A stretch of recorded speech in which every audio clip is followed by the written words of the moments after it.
If you are not thinking clear thoughts about a future that you want to move forward to on purpose, it's not just going to happen to you. Okay? Having a clear vision of the future is something that you are responsible for creating for yourself. Now, to feel motivated, to feel excited about that future, not only do you need to see the vision, but you need to believe in that vision in order for the feelings to get activated and for those feelings to move you into inspired action.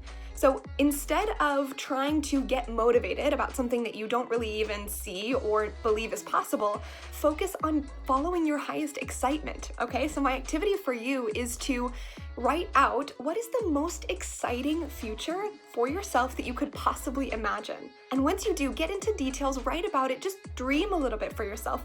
Write out something that really inspires feelings of excitement for you, and then write down a couple action steps that you could start taking right now that would start to move you in that direction.